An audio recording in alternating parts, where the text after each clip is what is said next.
Hey guys, had a company reach out to me and ask me if I would take a look at one of their optics, and the company is BESTSIGHT.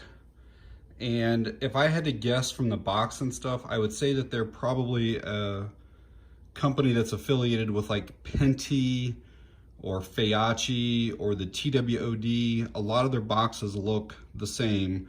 But I figured we'd do a quick unboxing here, see what all is in it. I have not opened this up yet, it's the first time. Hopefully everything is good in here. So there's a battery, because it does have a illuminated reticle. Looks like some scope rings. More rings. Looks like that's empty down there. Not sure why there's two sets of rings. They look the same too. I'll have to look at that here.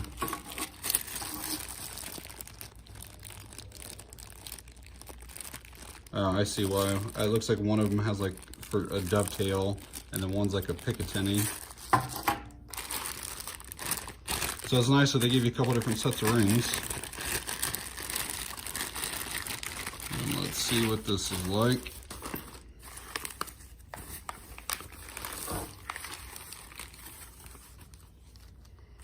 So there's the scope, lens cloth, instructions. Looks like it has lens covers. So we'll get into the meat and potatoes here in a minute. There are some of the features of the scope, and it is a 6-24 by 50. So let me first say this scope is made in China, and a lot of people will immediately start knocking that. And what they don't realize is that probably 90%, maybe even higher than that, of like Bushnell scopes are made in China. They only have like one line that's made in Japan. Vortex, the majority of them are like probably 75% are made in China. And then they have a few that's made in South Korea and the Philippines, I believe. Leupold, which I know everybody swears by them for a long time. All of their components, and I even think still to today, like their the lenses and stuff, I still think they come from China. The glass does, and they're assembled in the United States, but I think they get a lot of parts from China. So I just wanted to say that right up front. But so this thing has an adjustable eye bell back here, so you can change your eye relief depending on obviously which rifle it's going on, where you're able to mount it, and you know, every person's eye relief is a little bit different.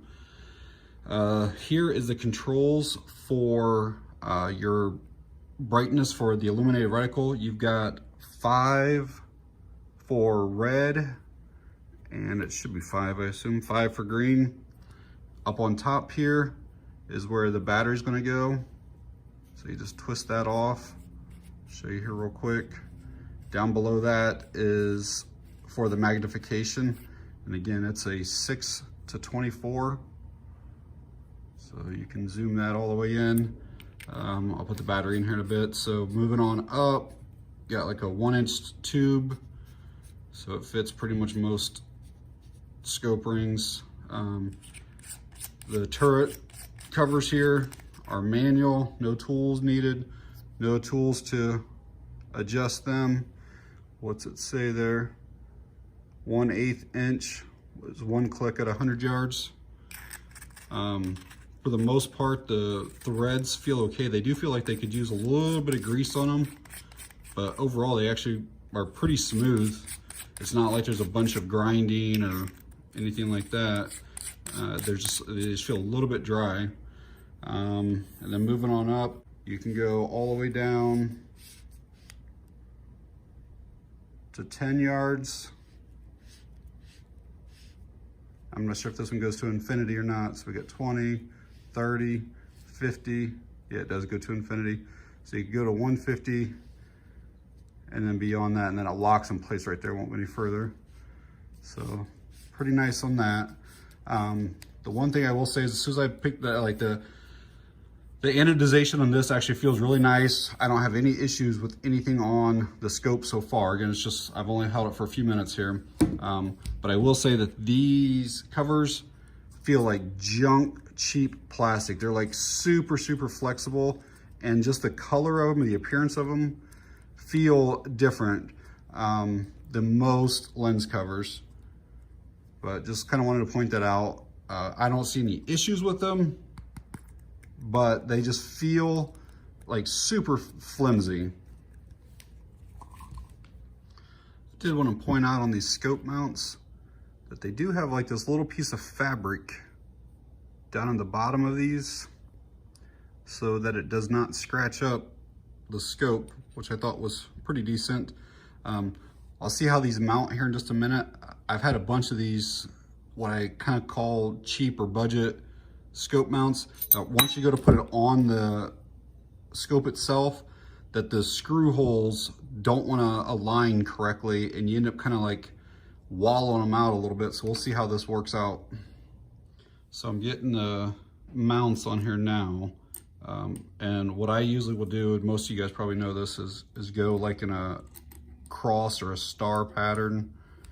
And that way it keeps even pressure on that top mount to the actual tube of the scope. So I just want to kind of give you that. So basically I'll start to, and I'll only go like partially tight here. Like I might only do this 3 or 4 turns, and then I'll come over to this one over here and do the same thing over here, just 3 or 4 turns, just to kind of get it started in there, because it's easy for these, like I said, cheap mounts. Like that one's not in there quite right. I gotta make sure that's, there it goes. So all that feels actually pretty smooth. And again, I haven't tightened these ones actually down either, but sometimes this is tough on some of these kind of cheaper mounts, is getting those screws restarted back into the holes. These all went perfectly smooth though, so no problems with that at all.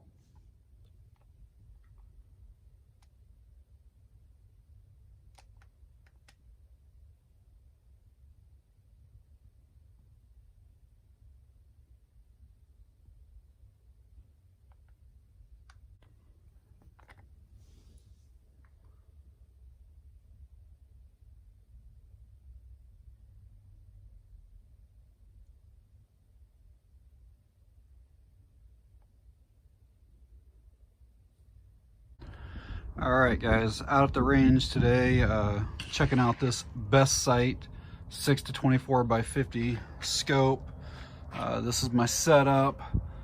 I'm a little over 100 yards away. I don't think I can zoom in quite all the way there, but you can see my setup down there.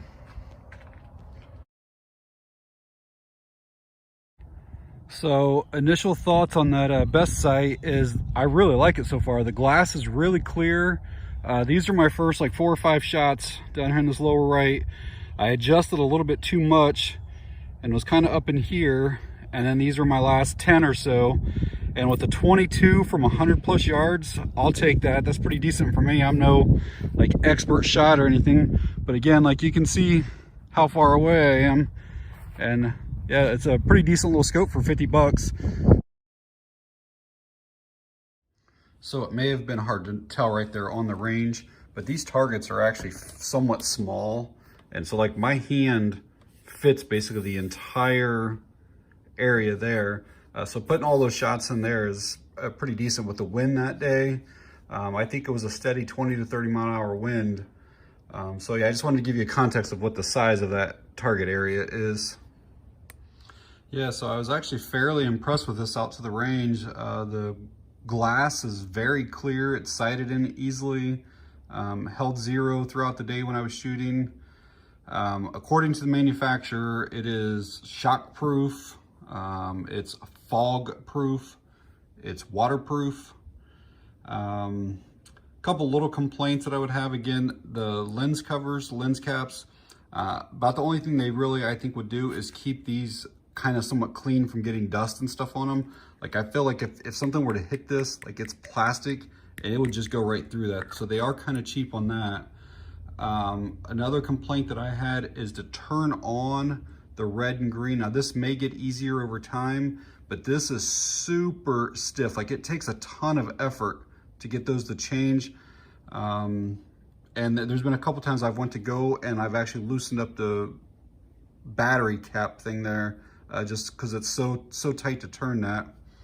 And then probably another complaint I would have is that they only have one nub here to adjust your magnification. And so if it's mounted on the rifle right now, that's almost impossible to get to. So you end up having to turn it from here, which isn't a huge deal. But I guess it would kind of be nice if maybe if they had another one or so of those somewhere up here, just so you can get to it. Like when it's on a 14 magnification or so, it's basically right on the bottom, and you basically, the rifle's sitting there, so you cannot get to that then. Other than that though, for 50 bucks, it's actually a really decent scope. I'm pretty impressed with it, and I will leave a link to Amazon where this can be picked up. If you got any questions, please leave them down in the comment section. And that's it on this one. Thanks for watching. I appreciate it.